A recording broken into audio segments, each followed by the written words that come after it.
Perhaps you're thinking that all you need to do is include loads of persuasive techniques, some really cool vocabulary, let's just sprinkle that in there, and then let's just pepper it with some great punctuation. 3 things guaranteed to get you top grades. That is not the secret of writing a brilliant magazine article for question 5. The number 1 thing that the examiners value is planning. Now, that doesn't mean that you spend more than 3 minutes jotting your ideas down, but the key aspects of planning are these. First, get all your points into an order so that you are constructing an argument, a point of view that you want to prove. The examiners have this really cool idea that you should be able to write that argument in one clear sentence, and that would be at the beginning of your writing, and then at the end of your writing you would include that sentence again, or the ideas in it, which gives you a circular structure. And the examiners like a circular structure because they're loopy.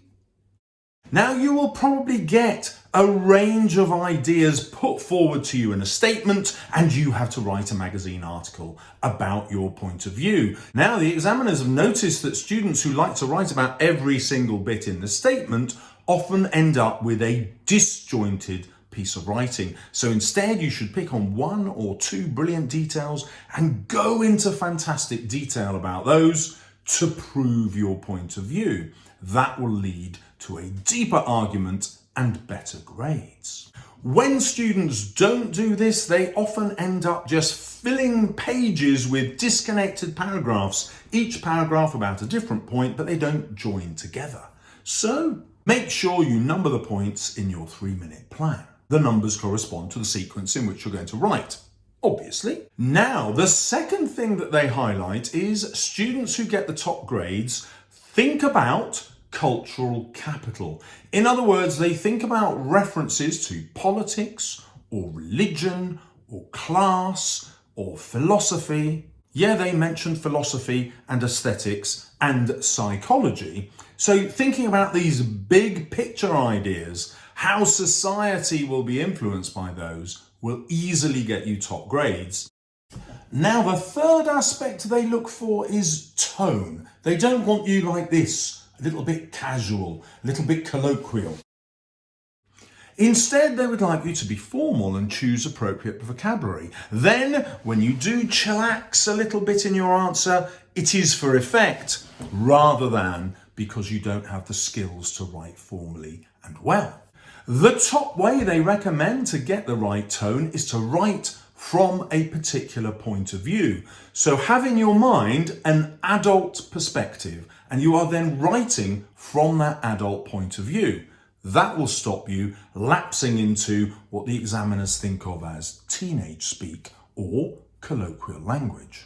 And now we come to rhetorical devices or persuasive techniques. The examiners, of course, do want you to use these, but if these are your number 1 thought, you will end up just chucking loads of them in like some bizarre salad full of ridiculous ingredients that don't go together. Instead, you need to choose the right techniques to make your point. I have many awesome videos on how to do this. I will link them at the end. Now, in amongst the techniques, there are 2 massive problems that students use. Number 1, they invent statistics. Don't use any statistics at all, because what seems like a plausible statistic to you, to an adult with 30 extra years of reading about statistics, they will seem ridiculous. Similarly, don't make up expert viewpoints. Professor J.K. Rowling from Cambridge University doesn't really have something to say to put in your article. And another technique that students think is really valuable is vocabulary choice. And examiners say, by and large, that is a mistake. The more ambitious you are in your vocabulary, the more likely you are to use it in the wrong way. And in many cases, they say the answer becomes incomprehensible because students try to use these really cool words without actually knowing what they mean. So use the best vocabulary you can, but make sure it's vocabulary you know inside out.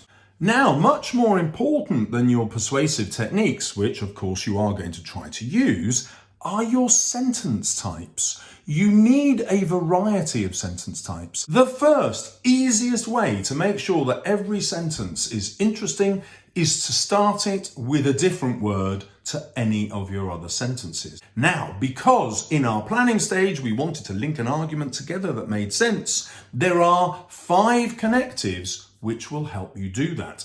Because, however, although, therefore, consequently, if you're using those 5 words, it is inevitable that you'll build an argument. You can't not build an argument using those 5 words unless you put them all together in a sentence. No, that's not the idea. You have different sentences which begin with those words. Hey presto, you have an argument, top grades.